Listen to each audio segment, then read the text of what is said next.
Hello everybody, my name is Sam and I am here to introduce a new series that I am going to call Astrology for Dummies.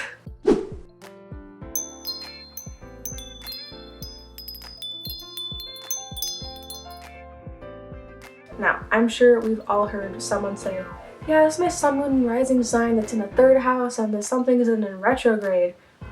We've all heard something like that, especially on the internet. It's just been everywhere all the time. Now, I know it can be a lot, it can be a little bit intimidating, but I'm going to be here to break it all down to make sure that you understand it fully. So the next time somebody asks, hey, what's your moon sign? You can say it and you will know exactly what it means. I am so excited.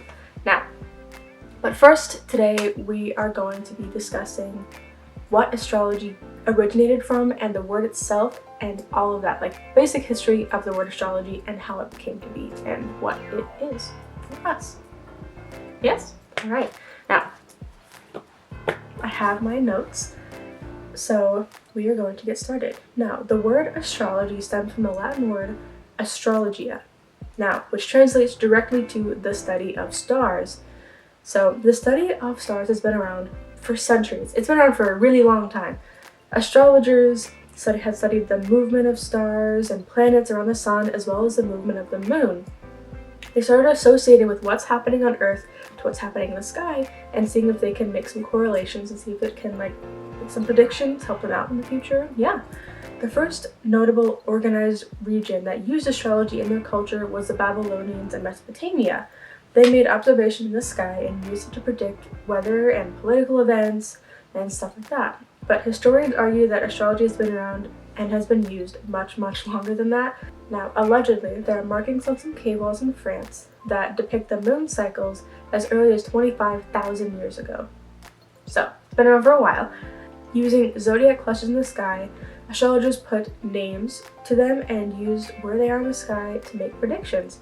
Now, they are known as Aries, Taurus, Gemini, Cancer, Leo, Virgo, Libra, Scorpio, Sagittarius, Capricorn, Aquarius, and Pisces. Now, I will be discussing all of those individually in their own designated episode, but for right now, we're just going to continue with astrology. But since the Earth tilts on its axis, as we all know, that means the constellations move 1 degree every 71.6 years, which means the signs no longer correspond with the stars in the sky, but that they are still used as a symbolic meaning as well as used by astrologers, which still works. People still use it regardless of whether or not the stars are in the sky. Now, how does astrology work? Since modern astrology emerged from ancient understandings of astrology, how it works is a hard question to answer, especially because a lot of it is set in like metaphysical understandings. It's more so like a spiritual belief. I wouldn't say like religion per se, more so like if you don't believe in it, it's not going to kill you, and if you do believe in it, it's more so like you chose to, instead of like being like, yeah, there's facts. It's just like a thing. So, but there are different branches of astrology for people that do, starting with natal astrology. This is the one that I'm going to be talking about the most. This is the study of the position of planets at the time of a person's birth. An astrologer draws up a chart that shows the sky at that time that they were born. This is called a horoscope. I'm sure you've heard of horoscopes. That's just like, oh, my horoscope said that I'm going to find love this month, or that I should be careful with my friends this week. You know what I mean? We've all heard that. So that's what this is.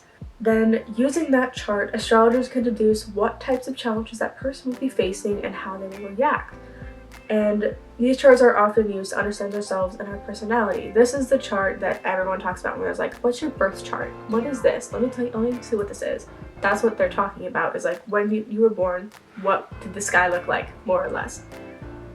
Now, there's also predictive astrology, which in the name, it is when astrologers use the stars in the sky to predict like political events and like all of these like events that may be unfolding and how it'll happen. So that's what predictive astrology is. I could cover that if you want me to, I can, but for now, I'm just going to be discussing natal astrology. Now, each person has their own special birth chart that can be found through a multitude of websites. I can list a few of them if you would like. That website takes what time you were born, where you were born, and when. Like your birthday, the time you were born, and where you were born. So that can give you the specifics. Where the stars and the planets were when you were born can let you understand like where you will find the most success, or who you're most compatible with, or like where you can find love.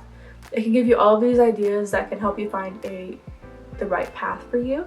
Now, understand that this isn't like a required thing. Like if you don't follow this, you're not going to find love or you're not going to be successful. Like that's just a suggestion in terms of like this could be a way for you to find what you're looking for.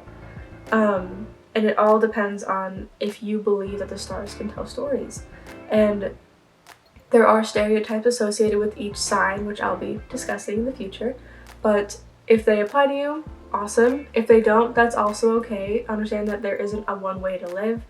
I know that a lot of people, when they first get into astrology, start to feel like, oh my gosh, like I don't fit the stereotypes of like my sign, so am I really that? Like there's a lot that goes into it, so understand that it's okay.